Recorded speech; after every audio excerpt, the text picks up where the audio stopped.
Estimamos que a nivel nacional más o menos el 7% de los casos corresponden a la variante Omicron, y esto es mayor todavía en Lima y Callao, donde empezó la introducción de esta variante, en donde estimamos que el 53%, es decir, 1 de cada 2 casos de COVID-19, probablemente están relacionados con la variante Omicron. Estamos en la comunicación con el doctor Víctor Suárez, jefe del Instituto Nacional de Salud, el INS, para hablar sobre la variante Omicron, porque de manera rápida ha comenzado a incrementarse los casos de COVID-19 una vez más aquí en nuestro país. Y en el caso de esta variante ya se disparó a los 309 casos más en estas últimas 24 horas. Doctor Suárez, ¿qué tal? Buenos días, bienvenido a Exitosa. Buenos días, ¿cómo están? Por favor, explíquenos sobre el estudio genómico que están haciendo ustedes en ese seguimiento para determinar cuáles son COVID con Omicron o con otra variante. Sí, nosotros venimos realizando regularmente lo que es la vigilancia genómica. Es decir, mediante la metodología de la secuenciación genómica de todo el material genético del virus, podemos determinar qué variante es. Hasta el momento hemos podido identificar 309 casos relacionados con la variante Omicron, pero lo cual no significa que solamente hay 309 casos, en realidad hay muchos más. Esto solamente es la punta del iceberg. Estimamos que a nivel nacional más o menos el 7% de los casos corresponden a la variante Omicron, y esto es mayor todavía en Lima y Callao, donde empezó la introducción de esta variante, en donde estimamos que el 53%, es decir, 1 de cada 2 casos de COVID-19, probablemente están relacionados con la variante Omicron. Sí, pero doctor Suárez, perdone que le corte ahí, pero para que nos explique un poquito más, por favor. En términos de cifras, ¿cuánto representa ese 7% a nivel nacional y cuánto representa ese 53% a nivel de Lima? En las últimas semanas ha aumentado el número de casos. Ha habido un día incluso en donde se han reportado 3.000 casos en un solo día, y de esos podemos estimar que más o menos la mitad pueden ser atribuibles a la variante Omicron. Recordemos que a fines de noviembre, inicios de diciembre, solamente habían menos de 1.000 casos por día. Ahora ya casi hemos triplicado el número de casos que están ocurriendo en Lima y Callao. Y esto puede estar relacionado muy fuertemente con la introducción de esta variante Omicron. Como decimos, aquí en Lima y Callao, probablemente 1 de cada 2 casos de COVID son relacionados a Omicron. Ya, pero doctor, eso es en la presunción que se tiene en estos momentos y es válido también porque te contribuye con la estadística. Sin embargo, ¿hay manera o no tenemos una manera de determinar mediante pruebas cuáles son los casos Omicron u otras variantes? Por ejemplo, uno ve información que proviene de Europa y te dicen 150,000, 200,000, 300,000 casos de Omicron en un solo día. Estados Unidos, 500,000 casos en un solo día. ¿No tenemos la capacidad de respuesta nosotros en el país para tener un diagnóstico certero de esa magnitud?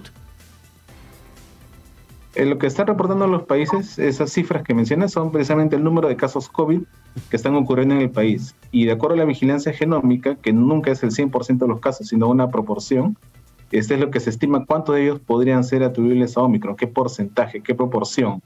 En el Perú estamos entre los países que más proporción de casos positivos estamos secuenciando. Estamos reportando el 10%. El 10% de los casos positivos están siendo secuenciados, y eso es lo que nos permite decir que más o menos la mitad de cada caso positivo a COVID que estamos encontrando está relacionado con Omicron, y que prácticamente se ha triplicado el número de casos de COVID en las últimas semanas. Y todo esto solamente es posible explicarlo a través de la introducción de esta variante en el país. Claro, que es la que más infecta. Sin embargo, doctor, ¿dónde quedó finalmente esa estrategia del cerco epidemiológico cuando se encontraron los casos Omicron, los primeros casos Omicron aquí en el Perú? ¿No ha surtido mayor efecto? El cerco epidemiológico se ha venido realizando, pero esta variante es altamente transmisible. En todos los países donde se introduce esta variante se han también tomado acciones de control, y sin embargo la variante se ha seguido desplazando a lo largo de todos los territorios. Recordemos que esta variante es mucho más transmisible que la variante Delta. Cada 2 días se duplica el número de casos. Si yo tenía 100, mañana tendré 200, y dentro de 2 días tendré 400, y así sucesivamente. Y más aún si ocurren estos eventos, estas fiestas, en lugares cerrados en donde la transmisión es mucho más alta. Hay un reporte muy conocido de Oslo en donde el 70% de las personas que acudieron a una fiesta terminaron infectándose por Omicron. Entonces, en la medida que estas fiestas puedan haber continuado, a pesar de las recomendaciones que hemos dado como Ministerio de Salud y las medidas que se han tomado al respecto, es posible que ello haya contribuido o esté contribuyendo todavía a esta transmisión y sigan apareciendo más casos en las semanas siguientes, ¿no? ¿Y cuál es la tendencia de esta variante, doctor? Porque también, por ejemplo, leía las noticias que provienen de Europa, en la que mencionaban que así como sube inmediatamente, se disparan los casos de rebrotes de contagio de COVID-19 con la variante Omicron, también de manera rápida comienzan a descender y ya las medidas se pueden un poco relajar. ¿Esto se está tomando como una regla de oro en cuanto al contagio de la variante Omicron? ¿O es que es indistinto o es muy distinto según la región geográfica en la cual se encuentra esta variante? Sí, las condiciones epidemiológicas en los países son diferentes siempre, ¿no? Lo que sí se está observando en Sudáfrica y en Reino Unido, como mencionas, es que ha habido un rápido incremento de casos y luego de eso ha empezado ya un descenso. Eso se da porque naturalmente ocurre lo que se conoce como el agotamiento de los susceptibles, es decir, se acaba el número de personas que podrían infectarse muy rápidamente debido a la alta transmisibilidad que tiene esta nueva variante. Ahora, en estos países la aplicación de la tercera dosis había ocurrido ya algunos meses previos. En Perú en este momento justo estamos en un pico de aplicación de la tercera dosis y es más, hemos llegado a un 80%, como ya es público conocimiento, de la población con segunda dosis. Y estamos aplicando intensamente la tercera dosis, más del 50% de la población mayor de 60 años ya tiene esta tercera dosis. Y lo que nos demuestran los estudios es que la tercera dosis logra prevenir el 75% las infecciones y lo más importante aún, logra prevenir hasta un 88% las hospitalizaciones, la enfermedad severa por Omicron. Entonces, la mejor estrategia en este momento para contener este Omicron, aparte de las medidas que ya conocemos de distanciamiento social, reunión social y mascarilla, es la vacunación, especialmente con la tercera dosis para aquellos que ya recibieron la segunda dosis. Y aquí no cabe el relajamiento de medidas, ¿no? A pesar de estar vacunados, tenemos que seguir usando la mascarilla, seguir evitando las reuniones en lugares cerrados. O sea, básicamente estamos, en cierto modo, a media caña, por decirlo así, para enfrentar esta variante Omicron.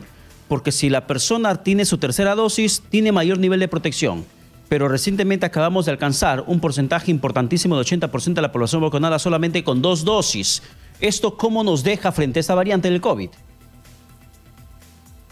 La variante Omicron tiene este fenómeno que se conoce como el escape inmunológico, es decir, que puede causar enfermedad en personas que ya tuvieron la enfermedad antes o que ahora son vacunadas. Sin embargo, aún así, las vacunas todavía tienen un efecto en prevenir la transmisión, y de prevenir enfermedad severa. Incluso con 2 dosis, la efectividad para prevenir enfermedad severa es alta, es bastante alta, es más de 50 o 60%, sino que mejora mucho más con la tercera dosis. No significa que 2 dosis no sirvan, sí sirven, 2 dosis sirven y bastante, pero si tenemos 3 dosis es mucho mejor todavía, pues eso es a lo que apuntamos. Entonces, esa es la invocación a la población para que puedan acudir, si ya tienen 3 meses de la segunda dosis, acudir al vacunatorio más cercano para recibir la tercera dosis, que están abiertos todos los días. Y de los 309 casos confirmados con la variante Omicron, doctor Suárez, ¿sabemos los rangos de edades? Sí, mayormente es población joven. La mayoría de los casos están entre el grupo de los adolescentes, 17, 18 años hasta los 30 años, y luego viene el grupo de 30 a 49 años, que son los que más frecuentemente están reportando este tipo de infecciones. Lo cual también tiene relación pues con la movilidad social, ¿no? Con el tema de las reuniones, el desplazamiento, fiestas, actividades sociales, etcétera. El hecho de que una persona joven haya sido, la población joven sea la mayor infectada con esta variante Omicron, ¿eso está relacionado directamente a la no vacunación contra el COVID-19? ¿O es que se están dando casos de personas que tienen el esquema completo de vacunación y que son parte de esta estadística alta de contagio con la variante Omicron? Son las dos cosas. Tenemos infectados que no tienen la vacuna y algunos infectados que sí tienen la vacuna. Pero la gran diferencia está en las hospitalizaciones. La mayor parte de los hospitalizados corresponden a personas que no tienen la vacuna. Y esa es la gran diferencia y quizás lo más importante. ¿Y cuántos de esos casos están en UCI con la variante Omicron o por la variante Omicron?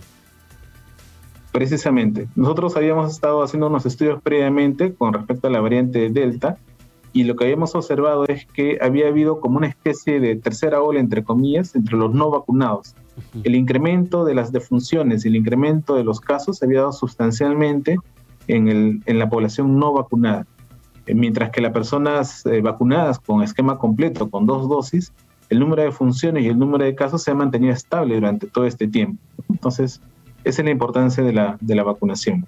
Pero hay otra preocupación que surge, por ejemplo, dentro de la colectividad global de todo el planeta. Exitosa. Es lo que representa la población infantil, los menores de edad que comienzan a reportarse como positivos del contagio de COVID-19 frente a la variante Omicron.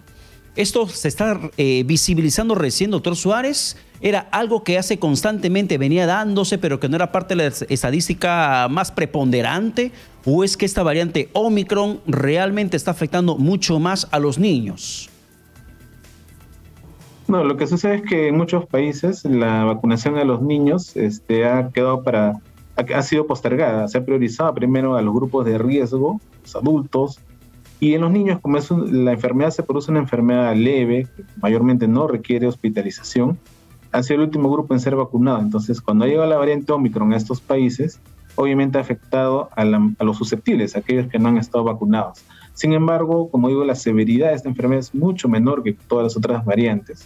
Y aquí en el país se espera que ahora en enero, en la quincena más o menos, podamos empezar a vacunar a este grupo etario. Pues las vacunas que se aplican en niños son diferentes a las que se usan en adultos porque la concentración es diferente, ¿no? Tenemos que tener vacunas específicamente diseñadas para esta población infantil. Precisamente cuando usted menciona que la severidad de esta variante Omicron del COVID-19 es mucho más baja, eso genera un relajo en la población y considera que se trata de una simple gripe que está de repente acechando y que ya la gente lo quiere confundir con el COVID-19.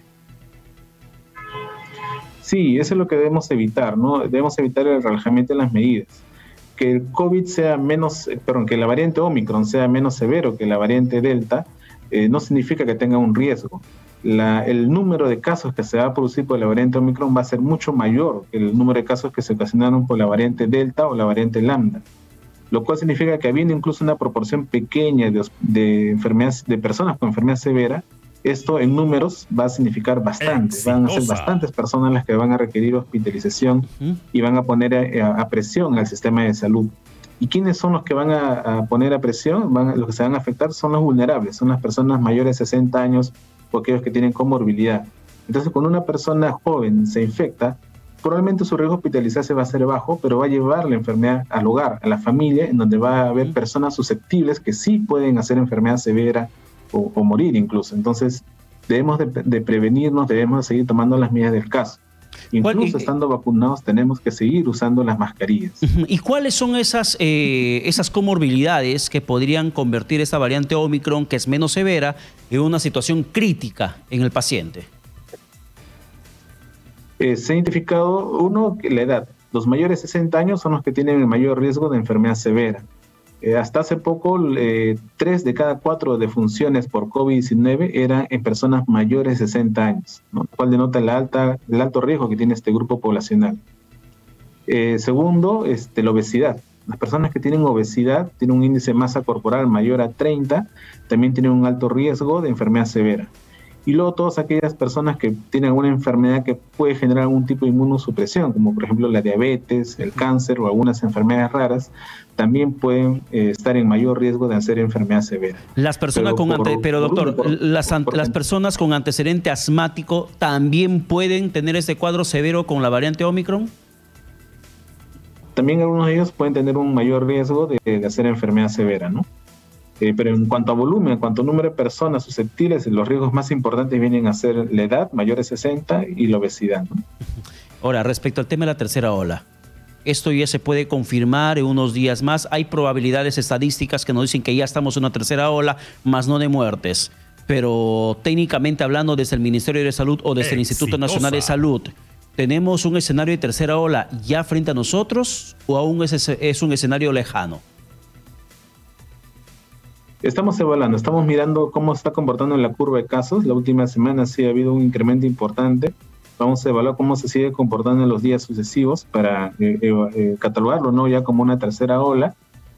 Solamente recordar que esta es una situación muy similar a la que tuvimos a inicios de este año, cuando empezó la segunda ola. El 2021. En donde tenemos, pero sin embargo tenemos ahora circunstancias diferentes, porque esa época fue la variante Lambda, ahora es la variante Omicron, menos severa, y ahora sí tenemos vacunas. El año pasado, cuando empezó la segunda ola, no teníamos vacunas, ahora ya tenemos un importante grupo de la población que está vacunada, ¿no? Entonces tenemos que ver cómo se va a comportar esta nueva etapa de la epidemia. ¿Y cómo saber si, por ejemplo, yo tengo un problema de variante con la variante Omicron, que me infecté con el COVID-19 con esa variante, y no que se trata de una gripe de por medio? ¿Hay alguna sintomatología que diferencie de lo que es la gripe y lo que es otra variante del COVID-19 con esta variante Omicron, doctor? No hay muchas diferencias. Hay algunos que, bueno, las evidencias científicas lo que han demostrado es que, por ejemplo, esta variante Omicron, a diferencia de las otras variantes, produce menor pérdida de olfato y menor pérdida del gusto.